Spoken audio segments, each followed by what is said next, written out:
कि बांग्लादेश में हिंदुओं के ऊपर जो अत्याचार हो रहे हैं तो उनकी रक्षा करने की जिम्मेदारी अपने केंद्र सरकार की है। तो मणिपुर तो नहीं जा रहे, तो मोदी जी और अमित शाह जी बांग्लादेश अगर जा सकते हैं तो जाना चाहिए।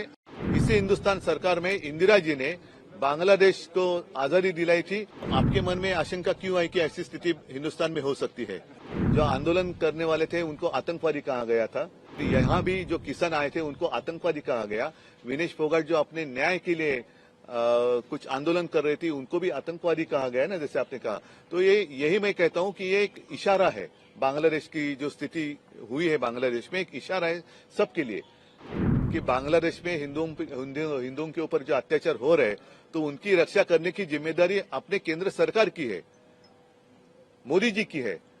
तो मणिपुर तो नहीं जा रहे, तो मोदी जी और अमित शाह जी बांग्लादेश अगर जा सकते हैं तो जाना चाहिए। अन्यथा वहां जो हिंदुओं के ऊपर अत्याचार हो रहे हैं उनको रोकना और वहां के हिंदुओं की रक्षा करना मोदी जी का काम है, केंद्र सरकार का काम है, हिंदुस्तान सरकार का काम है। इसी हिंदुस्तान सरकार में इंदिरा जी ने बांग्लादेश को आजादी दिलाई थी और उसी बांग्लादेश में अगर हिंदुओं के ऊपर अत्याचार हो रहे हैं तो उनको रोकना भी पूरा काम या पूरी जिम्मेदारी हिंदुस्तान के प्रधानमंत्री की है।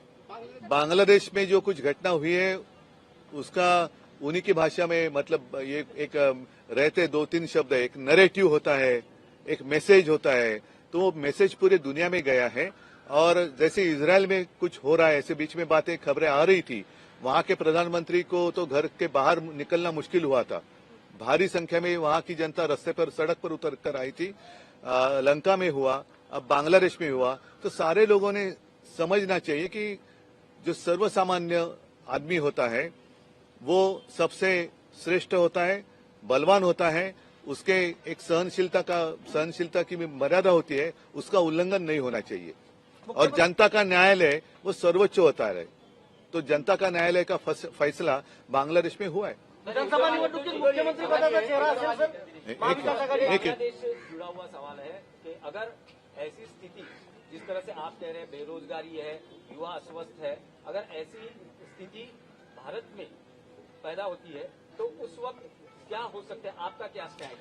नहीं, पहले तो ये प्रश्न जो आप हमें पूछ रहे हैं तो आपके मन में आशंका क्यों आई कि ऐसी स्थिति हिंदुस्तान में हो सकती है? तो नहीं, मैंने कहा पूरे दुनिया में एक मैसेज गया है। और ये अगर बांग्लादेश में बात हुई है, हमारे पड़ोसी है।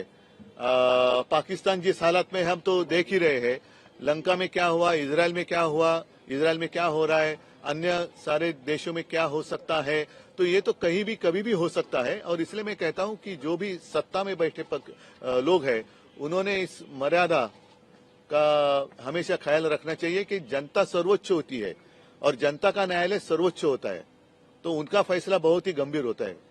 दिल्ली में ही विनेश फोगाट के खिलाफ, रेस्टर्स के खिलाफ जो चीजें हुई उसको देखने के बाद आज की स्थिति और आज देश का नाम वो ऊंचा कर रही है, देशद्रोही तक उन्हें कहा गया था, उनके खिलाफ कार्रवाई की गई थी इसी दिल्ली से। नहीं, एक तो पहले विनेश के ऊपर हमें गर्व होना चाहिए और मुझे तो है।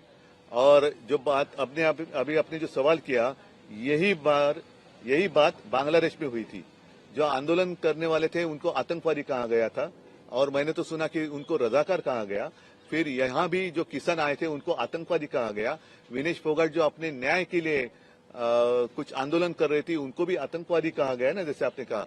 तो यही मैं कहता हूं कि ये एक इशारा है, बांग्लादेश की जो स्थिति हुई है बांग्लादेश में एक इशारा है सबके लिए। और सभी लोगों ने समझना चाहिए कि ऐसे भगवान के ऊपर कोई नहीं है, हम तो इंसान है।